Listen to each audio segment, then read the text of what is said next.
Good morning. It's another great day in Thetford Mines, March 16th, 2026, year of our Lord. I'm continuing Ephesians. But first, I want to tell you, in a world of artificial intelligence, it is recommended by artificial intelligence that you get your news from an established, reputable news organization. I heartily agree. We must get our news from the good news that has been written and established for centuries in the Bible. That is the best news. And we must get our truth from a person who is the truth, named Jesus. And we must get our information from the best source, which is His Holy Spirit, that will guide us into all truth and remind us of His words. It's my opinion. Ephesians chapter 1, verse 9 to 12. Having made known to us the mystery of His will, according to His good pleasure, which He purposed in Himself, that in the dispensation of the fullness of times He might gather together in one all things in Christ, both which are in heaven and which are on earth. In Him.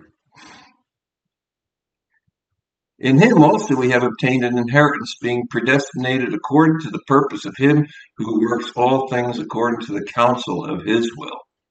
This truly is God's plan. He planned to restore all His creation to its original pure beauty.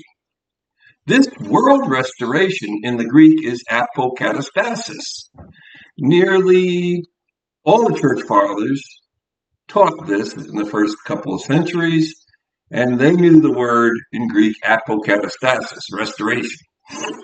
Unfortunately, in the West, we lost this idea and replaced it with separation and damnation for all those that do not accept Christ. I've come to believe this began with St. Augustine, and he was influenced by Justinian, the emperor of Rome, who would control the church with fear. I believe the beauty of restoring all things was marred by the teachings of eternal punishments in hellfire for the Roman emperor's purpose of control. I no longer believe that it is God's counsel or His will to let any of His creation be tortured for eternity. Apokatastasis is a theological concept translating from the Greek restoration or restitution to the original condition, which posits that all free creatures, including humanity, lost souls, and potentially the devil, will ultimately be saved, reconciled to God, and restored to a state of perfection. It suggests an end-time restoration of all things, challenging the doctrine of eternal hell.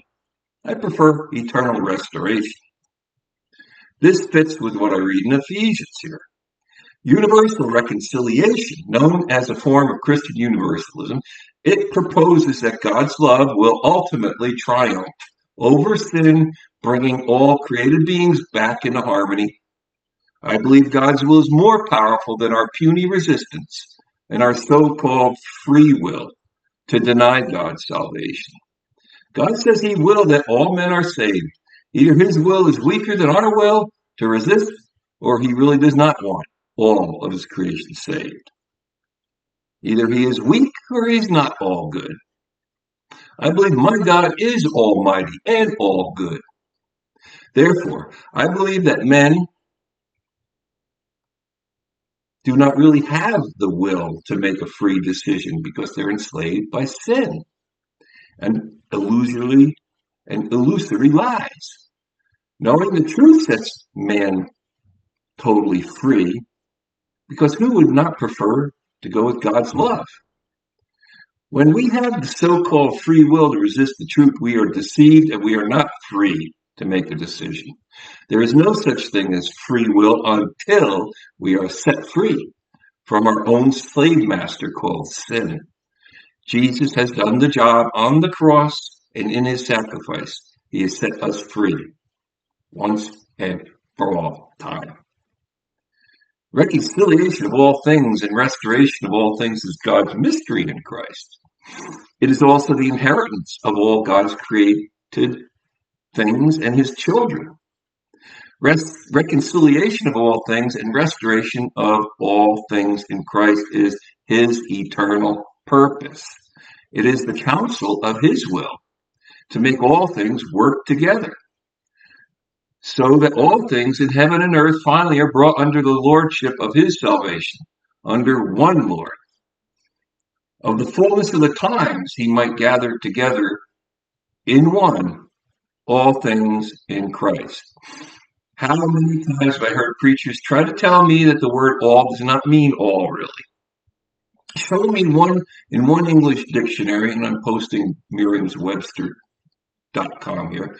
Show me in one English dictionary where the word all means all with exceptions or distinctions. Doesn't mean all, it means some. If there are exceptions, God would have used the word some, not all. There are false teachers who twist the meanings of words to fit their hellfire theology. All things, all of creation, including the heaven and the earth. In the beginning, heaven and earth were united under God's reign. But Satan's fall and man's rebellion drove a wedge between them. Now we live in a world of struggle and discord. Humanity is destroying itself and its home, the environment. Creation groans under the influence of sin and evil. See Romans chapter 8, 19 to 20 and 22. But Jesus came to put all things right and undo the devil's works. 1 John 3, 8. Where there is hurt, he brings healing. Where there is violence, he brings peace.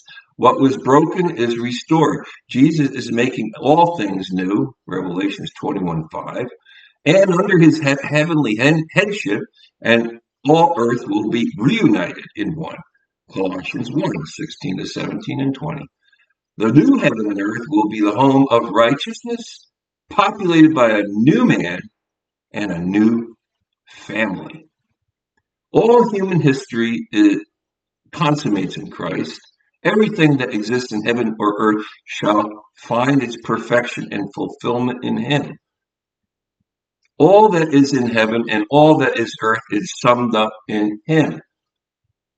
Quote from Knox. God only thinks good things towards his creation. This is his goodwill and desire for it. Acts 3:21, whom heaven must receive until the times of restoration of all things, which God has spoken by the mouth of his holy prophets since the world began. Jesus has ascended to the right hand of God and has brought us with him to be in the same place of authority. One day he will return and finish an ongoing work, and we are part of this ongoing work as his body to bring heaven down to earth. We are here to restore all things. Restoration is the result of restoring something. Healing. The word restore in the verb is apokatastemi in Greek. It is a word katastemi, to place or seat things, plus apo, back again, to put things back together again in its original condition, to restore, to heal, reestablish. See it used here. A man came to Jesus with a withered hand. Although religion was against it, he healed the man's hand, and it was restored to its original condition. Matthew 12:13 says, Then he said to the man, Stretch forth your hand. And he stretched it out, and it was restored as whole as the other. The religious Pharisees hated to see healing and restoration. The religious Pharisees today teach hellfire and destruction because they hate seeing restoration of all things. Mark 8:25. Then he put his hands on his eyes again and made him look up, and he was restored and saw everyone clearly. Hey, God has made hands so they might hold and grab. God designed eyes that they might see. So God in Christ in Jesus restored or healed this man's eyes. Acts 1:6. Therefore, when they had come together, they asked him, saying, Lord, will you at this time restore the kingdom of Israel? And he said to them, It is not for you to know the times or seasons which the Father has put in his own authority, But you shall receive power when the Holy Spirit has come upon you, and you will be witnesses for me in Jerusalem, in Judea, in Samaria, and to the ends of the world, ends of the earth. Some people want to make America great again. Other people want to make Israel great again. Some Iran great again. Even the disciples thought that making their own country great again would be the kind of restoration that God wanted. But until they received the power of the Holy Spirit, they were so foolish that Jesus had to correct them. Later, Peter, when he had the Holy Spirit, knew that the restoration was for everyone and for all things. God does not limit his goodness to certain people who just think they're good.